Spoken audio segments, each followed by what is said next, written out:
Saudações, leitores e seguidores do Instituto Liberal. Eu sou Lucas Berlanza e nós estamos aqui para dar início à temporada 2019 do nosso IL Flash. Promessa é dívida, nós prometemos, nós cumprimos.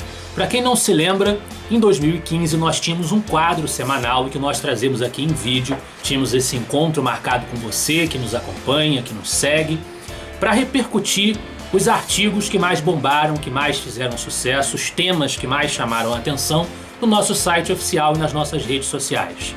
A partir de agora nós trazemos de volta esse quadro aqui para o nosso IL. E sem mais delongas, como nós estamos iniciando essa nova fase do IL Flash ao mesmo tempo em que o país inicia uma nova fase, uma nova presidência, essa semana nós tivemos a cerimônia de posse do presidente Jair Bolsonaro na semana passada, no dia 1º de janeiro de 2019, trazendo para a equipe do seu governo muitas referências que são conhecidas entre os quadros do próprio Instituto Liberal.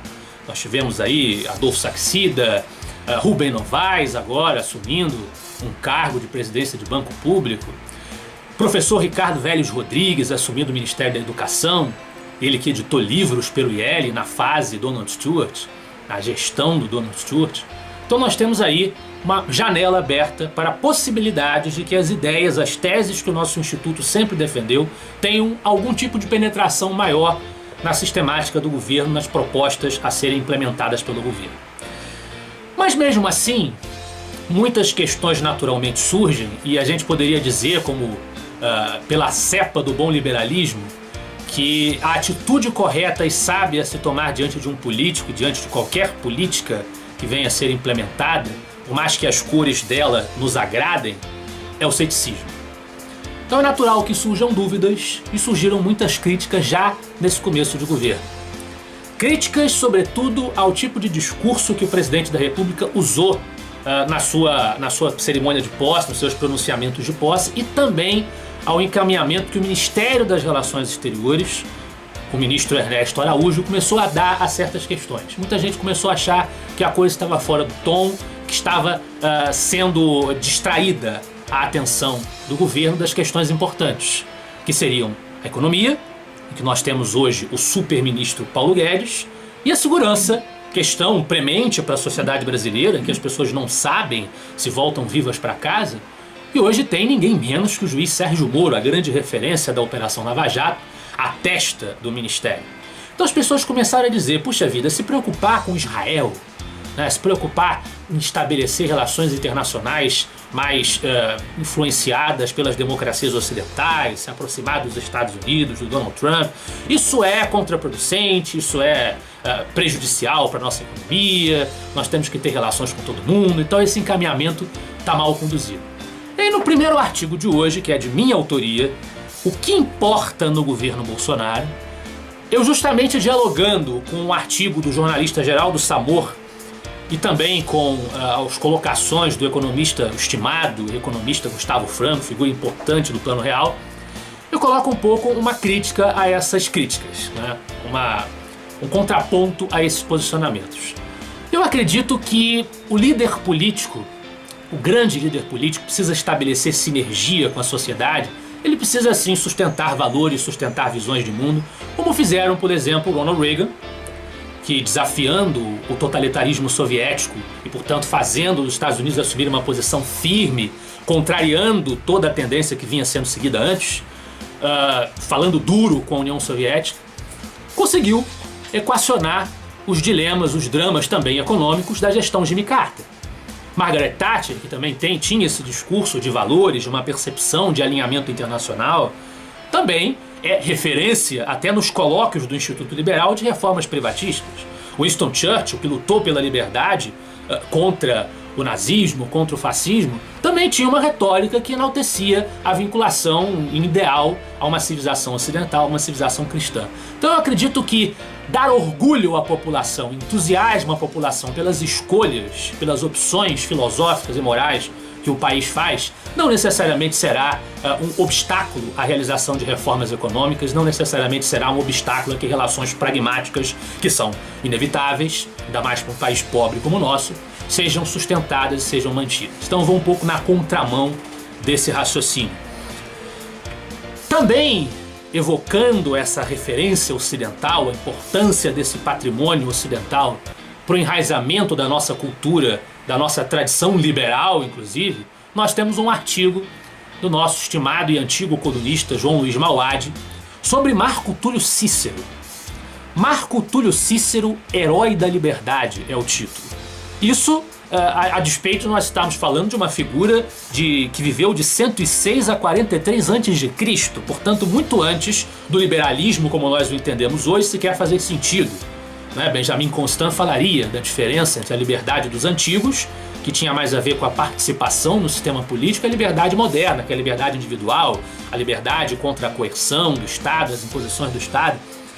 Então, o Mauad traz Cícero, apesar disso, como uma referência de ideias que, da antiguidade, desdobrando-se ao longo da história ocidental, desembocariam na nossa concepção moderna de liberdade e de liberalismo.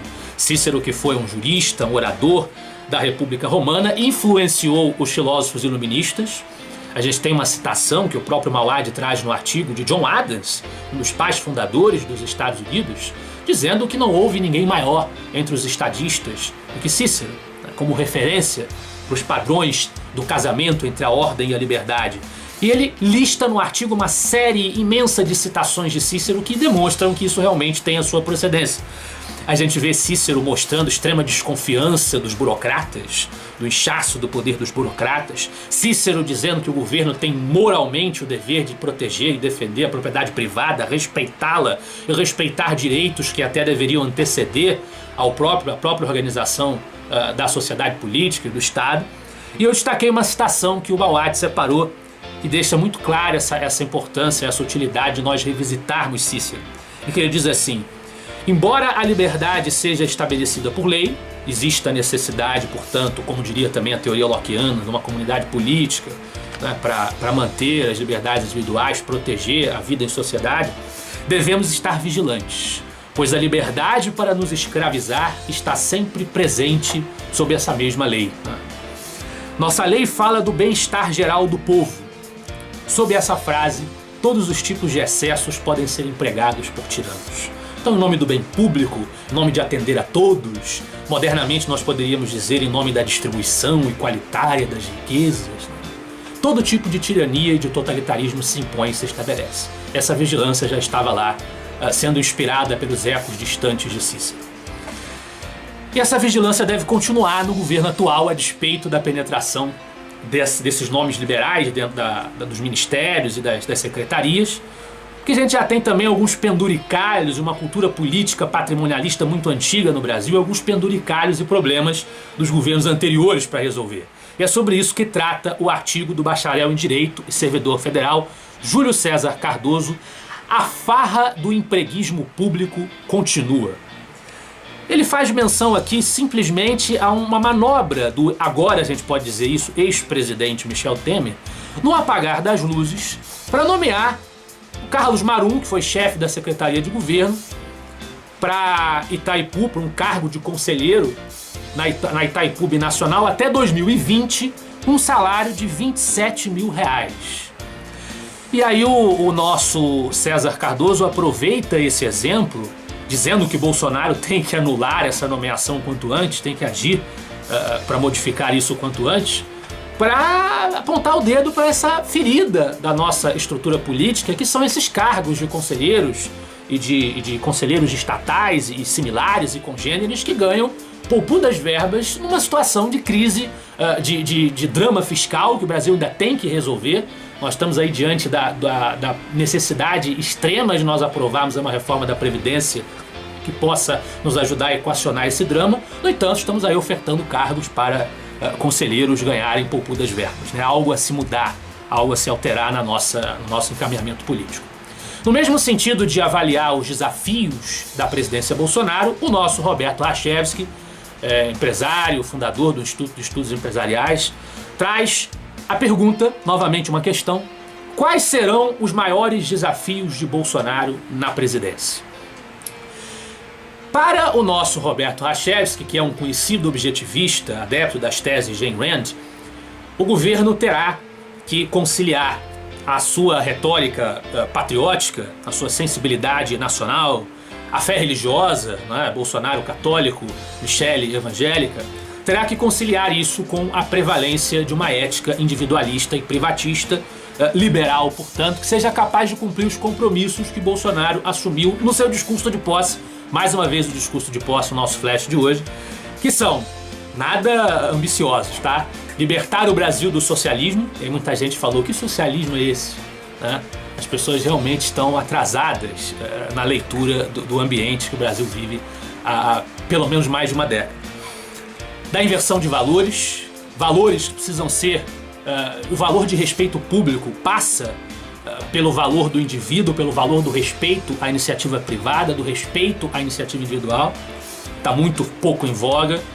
Do gigantismo estatal, por consequência, e do politicamente correto, que isso o próprio Bolsonaro já representa uma ruptura drástica com o politicamente correto. Então, para atingir esses compromissos fundamentais e mudar os rumos da nação, Bolsonaro precisará dar ouvidos ao seu ministro Paulo Guedes, precisará dar importância a essa reforma da cultura política patrimonialista que o Brasil vive desde pelo menos o Marquês de Pombal. E precisará de franqueza nos diagnósticos. E é sobre franqueza nos diagnósticos que trata o nosso antepenúltimo artigo, também do Roberto, que dá o recado direto no título. Menos socialismo, mais capitalismo, pela redução da intervenção estatal. É não ter medo de dizer, de apontar o dedo para o problema e dizer onde está o entrave que impede que o país se desenvolva, que as pessoas tenham prosperidade, que a riqueza se gere, que a produtividade aumente. Apontar o dedo para esse gargalo que é o inchaço estatal, para esse gargalo que é a ideologia intervencionista, que é essa aposta no Estado Leviatã.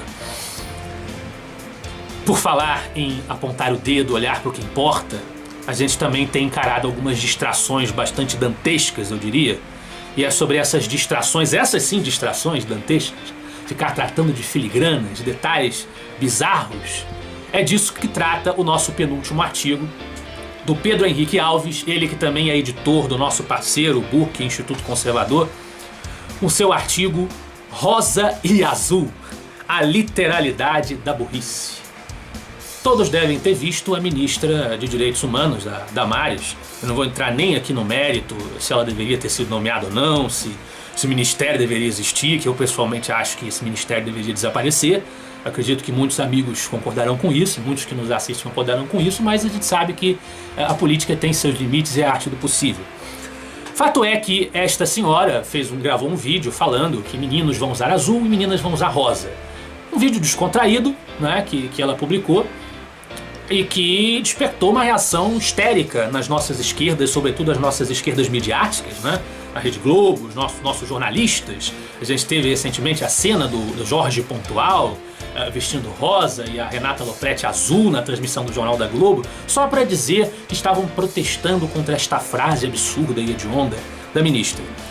E a gente é obrigado a reconhecer que o ex-presidente Lula tem razão, né? O ex-presidente Lula é uma frase que nós diremos muito pouco, mas dessa vez dizemos. Lula tem razão, porque ele mandou um recado para os seus próceres petistas dizendo o seguinte, que a esquerda e os petistas em geral, especificamente, né, tem que se preocupar um pouco menos com essas questões, esses estardalhaços identitários e olhar para a economia, que é para nós, os liberais, uma demanda extrema e necessária, mas que ainda é um desafio porque politicamente eles ainda têm condições de explorar as bandeiras intervencionistas e conseguir alguma reverberação popular. Já quando fazem barulho com as questões identitárias, o povo não está nem aí para eles.